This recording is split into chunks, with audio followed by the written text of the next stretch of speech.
Beaucoup d'entre vous pensent en ce moment qu'ils perdent la tête, mais croyez-en mon expérience, ce n'est pas le cas. Je sais ce que ça fait de se réveiller à 3 heures du matin, le cœur battant, la gorge nouée par une angoisse sourde, à se demander comment une personne qui jurait un amour éternel, qui vous promettait monts et merveilles il y a seulement 2 semaines, peut aujourd'hui vous regarder avec une telle indifférence glaciale. On finit par croire que le problème vient de nous, que nous sommes insuffisants, que nous avons raté quelque chose, dit le mot de trop ou manqué de patience. On repasse le film de la relation en boucle, cherchant l'erreur fatale, le moment précis où le conte de fées s'est transformé en film d'horreur psychologique. Cette dissonance cognitive est une torture.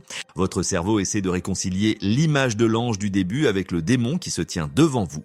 Mais je suis ici pour vous dire, avec toute la certitude dont je suis capable, que vous n'êtes pas le problème. Vous n'avez jamais été le problème. Vous avez simplement été la cible d'un jeu cruel dont vous ne connaissiez pas les règles, un jeu où les dés étaient pipés dès le premier regard, où chaque geste de tendresse était un investissement calculé et chaque confidence une arme future soigneusement rangée dans leur arsenal de manipulation. Vous croyez peut-être que ces partenaires passent à autre chose en un claquement de doigts, qu'ils ont une capacité surhumaine à oublier. Vous les voyez s'afficher avec quelqu'un de nouveau sur les réseaux sociaux, arborant ce même sourire radieux qu'ils vous réservaient autrefois, fréquentant les mêmes restaurants, utilisant peut-être même les mêmes surnoms affectueux que vous pensiez uniques à votre histoire. C'est ce qu'ils veulent que vous croyiez. C'est la mise en scène finale, la dernière pièce de leur théâtre d'ombre destinée à vous piétiner une dernière fois, à vous faire croire que vous étiez remplaçable, insignifiant, une simple parenthèse dans leur vie trépidante. Ils utilisent le rebond, non pas par amour, mais par besoin vital de ne jamais être seuls avec leur propre vide. Mais la réalité, celle qui se cache derrière les filtres Instagram, derrière les déclarations enflammées et les mises en scène de bonheur parfait, est bien plus révélatrice de leur propre vide abyssal. Il y a des personnes qui n'arrivent jamais à sortir de leur esprit, des spectres qui hantent leur nuit bien après que les lumières se sont éteintes et que le public a quitté la salle. Dans cet échange, je vais vous montrer pourquoi ces manipulateurs se fixent sur un type de personne rare et spéciale. Qu'est-ce qui, chez vous, les rend incapables de vous lâcher vraiment, même s'ils prétendent le contraire? Quand nous aurons terminé, vous saurez comment mettre fin à ce cycle infernal pour redevenir totalement libre, maître de votre propre royaume émotionnel. On a souvent dit que les narcissiques sont obsédés par la faiblesse, qu'ils cherchent des proies faciles à briser, des êtres déjà fragiles qu'ils pourraient modeler à leur guise. C'est une erreur fondamentale de compréhension de leur pathologie. S'ils cherchent la vulnérabilité au début, c'est pour s'y engouffrer, pour s'en servir comme d'un levier, mais ce n'est pas la personne qu'ils peuvent écraser sans effort qui les empêche de dormir. Le contrôle sur quelqu'un de déjà brisé ne leur apporte aucune gloire, aucun carburant de haute qualité. Un prédateur ne tire aucune fierté de capturer une proie blessée. Il veut le trophée le plus éclatant, celui qui a le plus de vitalité, le plus de lumière, le plus de succès social ou de force d'âme. Les narcissiques ne sont pas obsédés par la faiblesse, ils sont obsédés par une force qu'ils ne parviennent pas à dompter, une lumière qu'ils ne peuvent pas éteindre malgré tous leurs efforts de sabotage. L'image de soi d'une personne toxique est un château de cartes posé sur un sol tremblant, maintenu par des mensonges et des projections. Quand ils rencontrent quelqu'un qui voit clair à travers leur jeu, quelqu'un de calme, de vrai, d'ancré dans ses valeurs, tout leur monde vacille. Cette personne devient un miroir insupportable qui renvoie au narcissique sa peur la plus profonde. Celle de ne pas être à la hauteur de son propre mensonge, celle d'être découvert dans sa nudité émotionnelle et sa pauvreté intérieure. Le focus d'un manipulateur n'est jamais réellement sur vous en tant qu'individu, mais sur ce que vous représentez, sur cette essence vitale que vous possédez et qu'ils ont perdu ou n'ont jamais eu. Votre liberté émotionnelle est quelque chose qu'ils ne peuvent pas supporter car elle souligne leur propre emprisonnement dans des schémas de répétition stériles. C'est comme un enfant capricieux qui essaie de pousser un mur de granit qui refuse de bouger. S'ils ne peuvent pas vous contrôler, s'ils ne parviennent pas à déclencher chez vous la réaction attendue, que ce soit des pleurs, de la colère, de la supplication ou une dévotion aveugle, leur sentiment de supériorité s'effrite instantanément. Ils essaieront le gaslighting, cette technique visant à vous faire douter de votre propre santé mentale. mental en niant des faits évidents. Ils diront « je n'ai jamais dit ça » ou « tu es trop sensible » ou encore « tout le monde pense que tu as un problème ». Mais quand ils tombent sur quelqu'un qui ne plie pas, qui reste ferme sur ses principes, et refusent de réagir émotionnellement à leurs provocations les plus viles, c'est comme s'ils marchaient dans une pièce où les lois de la gravité ne fonctionnent plus. Ils perdent leur repère. C'est ce genre de personne, celle qui garde sa dignité dans le chaos, celle qui refuse de descendre dans la boue pour se battre, qu'ils n'oublient jamais car elle représente leur échec le plus cuisant. Plus vous prenez du recul, plus ils deviennent obsédés par votre silence. Ce n'est pas de l'amour, ne vous y trompez pas. Ne confondez jamais leur trac avec de la passion. C'est une rage narcissique mêlée à une fascination morbide. Ils ne supportent pas que l'histoire soit inachevée selon leurs termes. Leur ego ne peut pas gérer quelqu'un qui part en ayant compris qui ils sont vraiment. Quelqu'un qui a lu le script et a décidé de quitter la scène avant la fin de l'acte sans demander de rappel. Ils vont rejouer les conversations dans leur tête des milliers de fois pour comprendre à quel moment précis ils ont perdu le pouvoir, à quel moment la laisse a rompu. Ils analysent vos derniers mots, votre dernier regard, cherchant une faille, un signe que vous souffrez encore.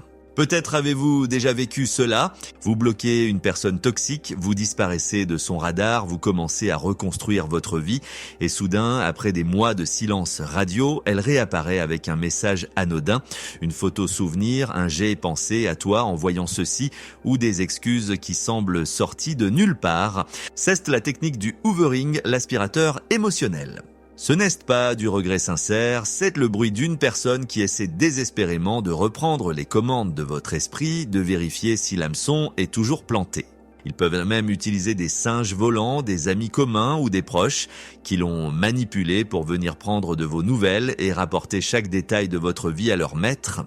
Au moment où vous cessez de nourrir leur illusion, vous devenez la seule chose qu'ils n'ont pas pu soumettre et cela fait de vous leur plus grand échec et leur plus grande obsession.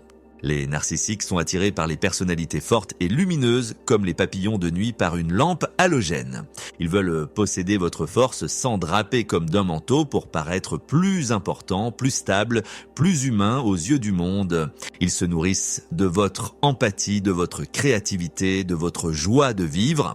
C'est une forme de vampirisme psychique, mais en même temps, ils craignent cette force car elle possède le pouvoir de révéler leur vulnérabilité cachée, leur manque total de substance. Ils essaient d'éteindre votre lumière par de petites critiques assassines, par des remarques désobligeantes sur votre apparence, votre travail ou vos passions. Ils pratiquent l'isolement progressif, vous éloignant de vos amis et de votre famille sous prétexte qu'ils ne vous comprennent pas comme moi. Ils veulent vous réduire à une version miniature et tremblante de vous-même, une ombre que l'on peut ranger dans une boîte. Mais plus vous restez fidèle à vous-même, plus votre intégrité brûle leur image factice. La chose la plus puissante que vous puissiez faire face à un tel partenaire est de rester calme, lucide et presque clinique dans votre observation. Appliquez la méthode du rocher gris. Devenez aussi ennuyeux, plat et sans réaction qu'un simple caillou. Vous n'avez pas besoin de débattre, de vous justifier ou de prouver votre point de vue. Vous devez simplement ne pas vous briser. Le moment où vous refusez de faire partie de leur chaos, où vous regardez leur tempête avec une curiosité détachée plutôt qu'avec terreur, vous avez gagné la guerre psychologique. Si vous êtes sorti plus fort d'une telle relation, si vous avez réussi à ramasser les morceaux de votre âme pour en faire une mosaïque plus résistante, vous avez accompli quelque chose d'extraordinaire. Vous avez brisé un cycle mental dont la plupart des gens ne s'échappent jamais, restant prisonniers de la rancœur, de la quête éternelle de validation ou du désir de vengeance. Vous vous êtes prouvé que vous ne pouvez pas être possédé, que votre noyau central est inviolable, une citadelle imprenable. Ce pouvoir, cette résilience silencieuse, est impossible à oublier pour eux. Ils ont l'habitude de laisser des ruines derrière eux, des gens dévastés qui mettent des années à se relever, qui sombrent dans la dépression ou la perte totale d'identité, voire une forêt repoussée plus verte et plus dense là où ils pensaient avoir tout brûlé, les terrifie et les fascine. Votre travail n'est pas d'être aimé par le narcissique, car ils sont incapables d'aimer au sens noble, altruiste et généreux du terme, mais de le voir clairement pour ce qu'il est. Un être fragmenté, une âme en exil, en quête perpétuelle de complétude à travers le vol de l'énergie et de l'identité d'autrui. Ils sont comme des trous noirs émotionnels. Peu importe la quantité d'amour que vous y jetez, ils ne seront jamais remplis. La personne sur laquelle un narcissique reste focalisé n'est pas celle qui dit toujours oui, celle qui s'excuse pour des fautes qu'elle n'a pas commises, ou celle qui sacrifie tout, son temps, son argent, sa dignité, pour obtenir une miette d'affection. Non, c'est celle qui finit par poser des limites infranchissables, des barbelés émotionnels. Ces individus survivent en contrôlant l'énergie émotionnelle des autres, en aspirant la joie, la confiance et la certitude, comme des parasites psychiques. Tant que vous réagissez, même par la haine, même par le mépris, ils restent aux commandes car ils occupent encore votre espace mental, ils louent une pièce dans votre tête sans payer de loyer. Ils adorent la réaction abusive. Ils vous poussent à bout jusqu'à ce que vous explosiez de colère, puis ils utilisent cette colère pour vous pointer du doigt et dire « Regardez, c'est elle la folle, c'est lui l'agresseur ». Dès que vous tracez une ligne nette et précise, et que vous dites jusqu'ici et pas plus loin, quelque chose se casse définitivement chez eux. Vous venez de briser la règle principale de leur univers. Ne jamais reprendre son pouvoir une fois qu'il a été cédé. Le besoin de contrôle est leur oxygène, leur seule preuve d'existence. Quand vous fixez une limite, vous coupez cet oxygène. On ne gagne jamais le respect d'un manipulateur en cédant à ses caprices, on gagne son obsession et paradoxalement une forme de crainte révérencieuse en résistant avec une fermeté inébranlable, en devenant cet obstacle qu'il ne peut ni contourner ni briser. Imaginez un marionnettiste qui a passé des mois à peaufiner ses fils, à apprendre quels gestes font lever votre bras, quels mots font couler vos larmes ou quelle attitude vous pousse à vous excuser. Il connaît vos boutons, vos blessures d'enfance, vos peurs les plus intimes car il les a cartographiées durant la phase de love bombing. Soudain, vous coupez les fils d'un coup de ciseaux net. Pour lui, c'est inconcevable, c'est une insulte à son art, une remise en question de sa toute-puissance. Il se retrouve seul sur sa scène vide, réalisant qu'il n'a plus aucune prise sur la réalité de l'autre, qu'il ne peut plus vous faire danser. Cette réalisation le hante. C'est pour cela qu'ils reviennent après des mois, voire des années, utilisant des tactiques de hoovering pour voir si une faille s'est ouverte, si le temps a émoussé votre vigilance. Ils peuvent envoyer un SMS pour votre anniversaire, liker une vieille photo, ou même simuler une détresse soudaine, une hospitalisation imaginaire ou un deuil familial. Ce n'est pas une connexion d'âme, ce n'est pas le destin qui les ramène vers vous, c'est du pur désespoir narcissique. Ils veulent voir si les fils fonctionnent encore, si un simple « tu me manques » peut encore vous faire vaciller. Mais quand vos limites sont réelles, quand elles sont ancrées dans une connaissance profonde de votre propre valeur, ils découvrent que les fils ont été non seulement coupés, mais brûlés, et les cendres dispersées aux quatre vents.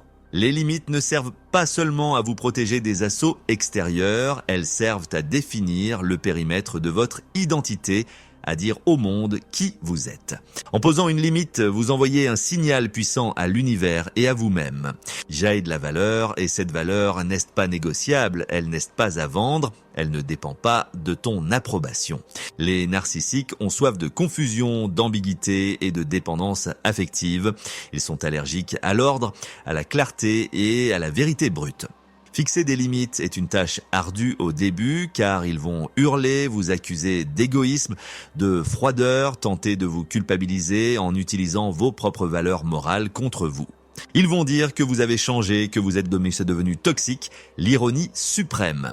Mais si vous tenez bon, si vous ne reculez pas d'1 millimètre, vous cessez d'être une source d'approvisionnement facile pour devenir leur obsession. Vous êtes la première personne qui n'a pas rompu sous la pression et cela les force à se confronter à leur propre impuissance, une sensation qu'ils détestent par-dessus tout. Ils préféreront vous haïr passionnément plutôt que de vous oublier car l'oubli signifierait que vous avez gagné. Votre authenticité les rend littéralement fous. C'est un concept qu'ils ne peuvent pas saisir car ils n'ont pas de soi authentique. Les narcissiques vivent derrière des masques interchangeables. Le masque du succès, celui de la victime incomprise, celui du sauveur héroïque ou du partenaire idéal. Tout chez eux est une performance soigneusement calibrée pour obtenir un effet précis sur l'auditoire. Ils changent de personnalité comme de chemise, s'adaptant à leur nouvelle proie pour mieux les séduire. Quand ils rencontrent quelqu'un de vrai, quelqu'un qui accepte ses propres failles avec honnêteté, qui n'a pas peur de dire « je ne sais pas où j'ai eu tort », cela expose cruellement le vide de leur spectacle. Être vrai signifie ne pas jouer de rôle pour plaire, ne pas modifier sa personnalité pour s'adapter aux attentes changeantes et contradictoires du manipulateur. C'est exactement ce qu'ils sont incapables de faire. La vérité est une fréquence radio qu'ils ne peuvent pas capter, mais dont ils perçoivent le brouillage constant. Quand ils rencontrent quelqu'un d'ancré dans le réel, c'est comme une lumière crue qui traverse leur obscurité et révèle les coutures grossières de leur masque, les fissures dans leur armure de carton-pâte. Ils essaieront de salir cette authenticité en propageant des rumeurs, en pratiquant la campagne de dénigrement pour s'assurer que personne d'autre ne voit votre lumière. La manipulation ne fonctionne que dans la pénombre du doute de soi. Elle prospère quand vous commencez à vous demander « Est-ce que c'est moi qui imagine des choses ? Est-ce que je suis trop exigeante ? Est-ce que j'ai mal compris ?» Les gens authentiques peuvent souffrir, ils peuvent être blessés profondément, mais ils ne perdent pas leur prise sur la réalité. Vous devenez alors un miroir dans lequel le narcissique ne supporte pas de se regarder car il y voit ses mensonges, ses petites lâchetés, ses trahisons et sa vacuité. Chaque mensonge qu'il tente de vous imposer lui revient en pleine figure parce que vous refusez de l'accepter comme vérité. Il convoite votre capacité d'être réel, votre aisance à être simplement vous-même, sans artifice, sans avoir besoin de rabaisser les autres pour vous sentir grand. Mais être réel l'obligerait à affronter une montagne de honte, de culpabilité et de peur qu'il a passé sa vie entière à fuir. Votre authenticité rend la manipulation impossible car elle agit comme un désinfectant sur une plaie. La vérité apporte la clarté et la clarté détruit le contrôle. C'est pour cela qu'ils essaient souvent de vous faire passer pour instable. Ils projettent leur propre instabilité sur vous pour se dédouaner. L'authenticité demande un courage immense dans un monde de faux semblants. Vous devez être prêt à être mal compris, à être calomnié par leur campagne de dénigrement, à être celui ou celle que l'on pointe du doigt. Mais en acceptant ce risque, vous gagnez la liberté ultime. Le narcissique sent avec un instinct animal que vous n'êtes plus contrôlé par la peur de perdre son approbation ou sa présence. Il veut posséder cette liberté, il veut la voler pour se l'approprier, mais il échoue lamentablement car l'authenticité ne peut pas être imitée, achetée ou transférée.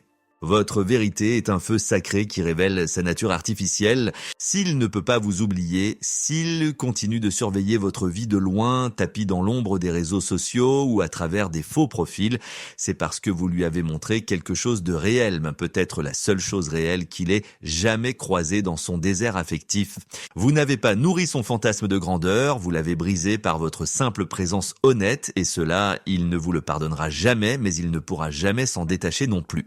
Vous resterez la grande évasion, celle qui a réussi à sortir de l'Alcatraz émotionnel qu'il avait construit autour de vous. Au moment précis où vous arrêtez de jouer leur jeu, au moment où vous posez les cartes sur la table et que vous vous levez, tout l'équilibre de pouvoir bascule. Les narcissiques ont un besoin vital de vos réactions pour se sentir exister, pour valider leur impact sur le monde. Ils sont comme des vampires qui ont besoin du sang de vos émotions pour avoir un reflet dans le miroir. Votre réponse émotionnelle, qu'elle soit faite de larmes de détresse, de cris de colère, de justifications interminables ou de supplications, est la preuve tangible de leur pouvoir sur vous. C'est leur drogue, leur shoot de dopamine. Quand vous arrêtez de fournir cette substance, ils entrent en manque, ils deviennent erratiques, ils étouffent dans le vide de leur propre création. Votre silence, un silence habité, calme, et non pas un silence de boudage, qui est encore une forme de communication passive-agressive, leur montre que leur pouvoir n'a jamais été réel, qu'il n'était qu'une projection que vous acceptiez de porter par amour ou par empathie. C'est comme retirer les piles d'un jouet bruyant. Soudain, il nie, à plus que le calme, et le jouet n'est plus qu'un morceau de plastique inerte. Vous avez retiré la seule chose qui les faisait se sentir vivants et puissants, votre attention sacrée. Chaque interaction passée était une partie d'échec truqué où il déplaçait vos pièces en même temps que les leurs, où il changeait les règles en cours de route pour s'assurer que vous ne gagniez jamais. Ils utilisaient le traitement de silence pour vous punir, vous laissant dans l'angoisse de savoir ce que vous aviez fait de mal. Un jour, vous reculez votre chaise, vous regardez l'échiquier avec un sourire tranquille et vous dites « Je ne joue plus ». Ce n'est pas un aveu de défaite, c'est une déclaration de souveraineté. Vous n'avez pas perdu la partie, vous avez grandi au-delà du jeu lui-même. Vous les forcez à affronter l'idée insupportable qu'ils ne sont pas si spéciaux, qu'ils ne sont que des perturbateurs que vous avez choisi d'ignorer pour votre propre bien-être. Ils rejouent la scène de votre départ sans cesse car ils ne supportent pas les histoires dont ils ne sont pas les héros triomphants ou les victimes tragiques. Ils vont tenter de vous tester par la recherche de pitié, feindre une maladie ou un problème grave, une fausse tentative de suicide ou une ruine financière pour voir si vous avez vraiment changé ou si c'est une façade. Car quand vous arrêtez de réagir, ils perdent définitivement leur capacité à vous définir. Vous reprenez le stylo pour écrire votre propre définition, votre propre histoire. Le silence apporte une clarté que le tumulte permanent de la relation rendait impossible. Dans ce calme retrouvé, vous réalisez avec effroi combien de temps et d'énergie vous avez passé à gérer les sentiments d'une autre, à anticiper ses crises, à lisser les angles pour éviter l'explosion, à marcher sur des œufs chaque jour. Vous étiez devenue une experte en déminage émotionnel, oubliant vos propres besoins dans le processus. Votre énergie vitale passe enfin de la survie à la création, de la défense à l'épanouissement. Le narcissique panique face à cette métamorphose car il a un besoin maladif d'être le centre de gravité de votre monde, le soleil autour duquel vous gravitez. Ça n'allait n'est pas une fuite, ce n'est pas une lâcheté, c'est un acte de sagesse suprême, un acte de légitime défense. Vous devenez celui ou celle qui a vu l'illusion pour ce qu'elle était, une simple projection cinématographique sur un drap blanc et a choisi de retourner vers le vrai soleil. C'est le vrai pouvoir. Un pouvoir intérieur qui n'a besoin de dominer personne, de rabaisser personne, pour se sentir entier et digne. Il existe une illusion tenace que l'on confond souvent avec l'amour passionnel, la domination inachevée. Quand un narcissique s'obsède pour vous, il ne poursuit pas votre cœur, il ne cherche pas à retrouver votre affection, il poursuit le contrôle qui lui a échappé entre les doigts comme du sable fin. Les narcissiques n'aiment pas les individus pour leur singularité, ils utilisent les gens comme des extensions d'eux-mêmes, des outils, des accessoires pour se construire une identité de façade. Vous étiez le miroir de leur supériorité supposée, celui qui devait refléter leur grandeur, leur intelligence, leur beauté. Dès que vous partez ou que vous cessez de refléter cette image déformée, le miroir se brise et ils se retrouvent face à leur propre laideur intérieure, à leur propre solitude glaciale. Ce qui reste, c'est la rage de réparer l'image que vous avez cassée en reprenant votre autonomie. Ils imitent les rituels de l'amour par le love bombing, ces avalanches de compliments, de cadeaux, de promesses, mais ce n'est qu'un investissement cynique pour obtenir un retour sur carburant émotionnel. Ils ne veulent pas vous aimer, ils veulent vous posséder de nouveau pour pouvoir vous rejeter eux-mêmes, selon leurs termes, afin de restaurer leur sentiment de contrôle. C'est le cycle infernal. Idéalisation, dévaluation, rejet. Imaginez un enfant sur la plage dont la marée montante emporte le château de sable qu'il a mis des heures à construire avec tant d'arrogance. Il s'en prend à l'eau, il frappe les vagues avec ses petits poings car la destruction de son œuvre lui rappelle sa propre impuissance face aux forces de la nature. Dans cette métaphore, vous êtes la marée. Puissante, inarrêtable, naturelle, le Hoovering n'est jamais le signe d'une croissance personnelle, d'une thérapie réussie ou d'une prise de conscience de leur part. C'est un plan de reconquête pour achever la domination là où elle s'était arrêtée pour finir de vous briser définitivement. Ils ont besoin de savoir que leur code d'accès à votre âme fonctionne encore, que le mot de passe n'a pas été changé. Si vous guérissez, si vous rayonnez de bonheur sans eux, si vous réussissez professionnellement ou personnellement, ils le perçoivent comme une insulte, une agression personnelle, car cela prouve que leur présence n'était pas l'air que vous respiriez. L'obsession narcissique n'est jamais un compliment, c'est un aveu d'échec de leur système de prédation. C'est la preuve irréfutable que vous avez échappé à un mécanisme conçu pour vous consommer jusqu'à la moelle et vous recracher quand il n'y aurait plus rien. Le véritable amour est une danse entre deux égaux, une célébration de l'autonomie et de l'épanouissement de l'autre.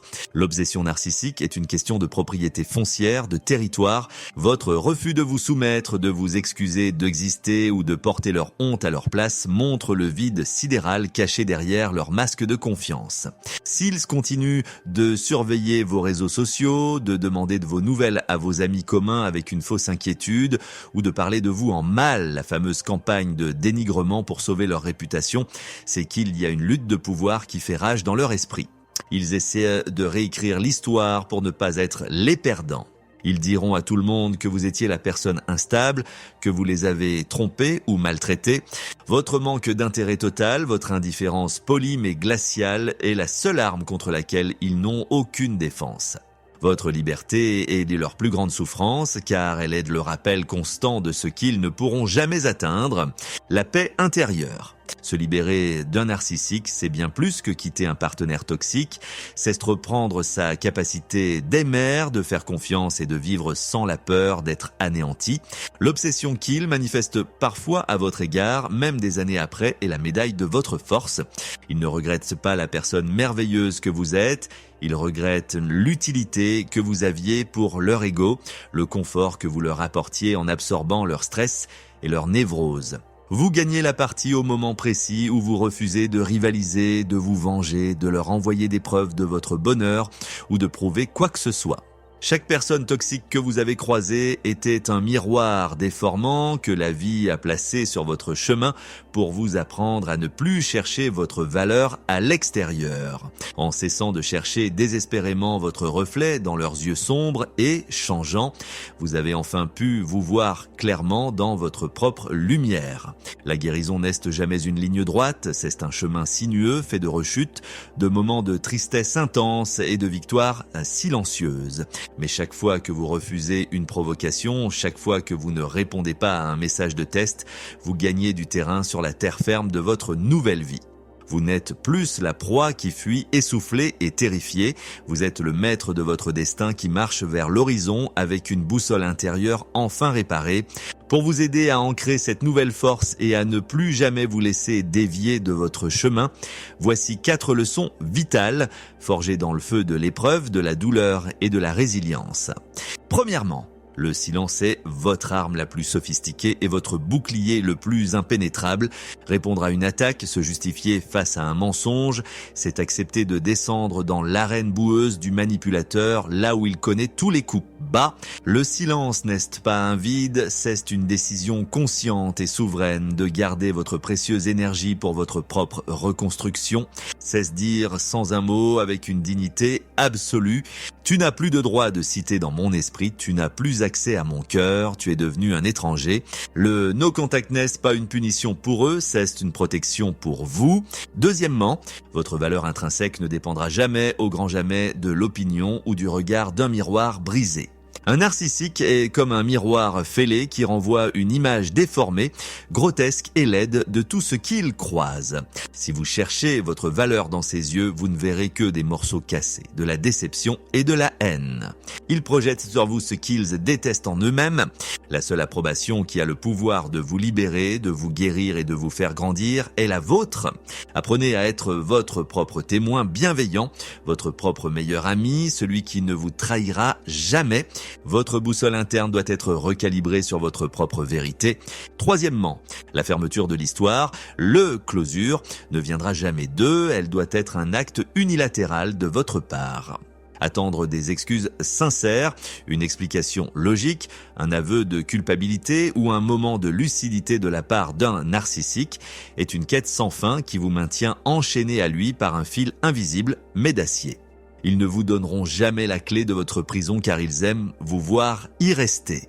La fin de l'histoire, le point final, c'est vous qui l'écrivez le jour où vous décidez que vous n'avez plus besoin de comprendre le pourquoi de leur folie pour choisir le maintenant de votre bonheur. Votre guérison est votre propre responsabilité et c'est là que réside votre plus grande liberté.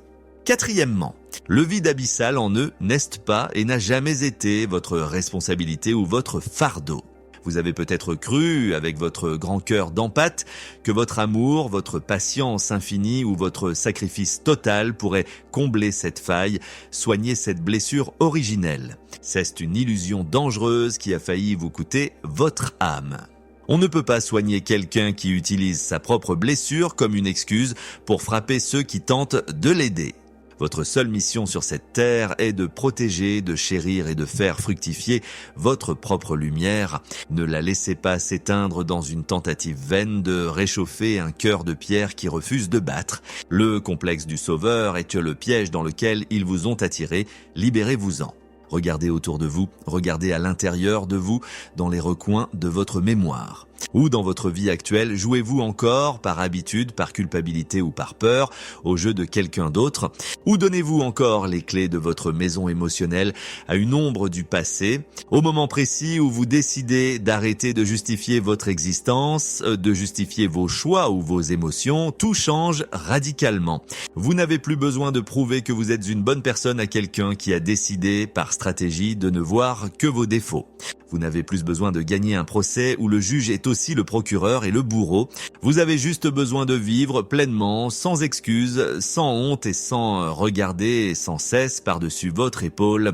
Ce que vous traversez en ce moment n'est pas une punition du destin, c'est une initiation brutale, un passage par le feu pour découvrir une force, une profondeur et une clarté que vous n'auriez jamais soupçonné dans le confort d'une vie ordinaire.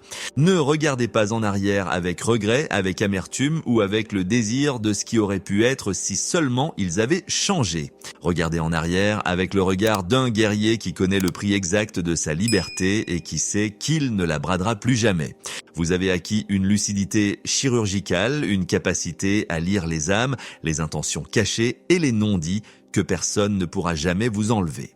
C'est votre trésor de guerre chèrement acquis. Vous savez maintenant, de façon viscérale, que l'amour ne doit pas faire mal, que le respect n'est pas une récompense à gagner, mais une base non négociable, et que votre paix intérieure est votre bien le plus sacré. Le traumatisme cesse logé dans votre corps, dans vos muscles, dans votre souffle. Apprenez à le libérer par la douceur, par le sport, par l'art, par le rire. Si ce message résonne dans les profondeurs de votre être, s'il fait vibrer une corde sensible, si vous sentez cette petite flamme de certitude et de fierté se rallumer en vous, alors partagez-le. Ne gardez pas cette lumière pour vous seul.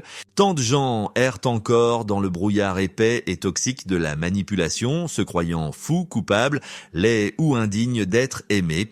Vos histoires, vos cicatrices, vos rechutes et vos victoires finales sont les boucliers de ceux qui commencent à peine leur combat pour la survie. Ensemble, par la parole libérée, par l'écoute et la solidarité, nous formons une communauté de survivants, une armée de l'ombre qui refuse de rester des victimes. Merci pour votre courage immense, pour votre capacité à rester debout, même tremblant, malgré la tempête. Vous êtes inoubliables pour eux parce que vous êtes vrais, parce que vous êtes entiers et parce que vous avez survécu à leur tentative systématique de vous effacer de la carte du monde. Allez de l'avant, la tête haute, le regard clair, car le monde attend avec impatience que vous soyez enfin totalement, librement et magnifiquement vous-même. La véritable victoire n'est pas de les voir souffrir ou de les voir échouer, ils s'en chargent très bien tout seuls dans leur répétition compulsive, mais de ne plus se souvenir de l'importance qu'ils ont eue autrefois, de les voir comme une simple leçon apprise et classée. Votre vie ne fait pas que continuer, elle commence véritablement aujourd'hui et pour la première fois, elle vous appartient entièrement. Vous êtes le seul souverain de votre royaume et personne plus jamais n'aura le pouvoir d'en franchir les portes sans votre invitation explicite. Respirez, vous êtes libre. Le soleil se lève sur une terre nouvelle, fertile et sereine, où vous pourrez enfin planter les graines de vos propres rêves, loin de l'ombre toxique de ceux qui n'ont jamais su apprécier la splendeur de votre âme.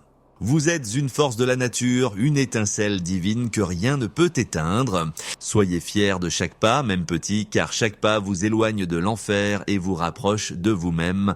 La vie est belle et elle vous attend à bras ouverts.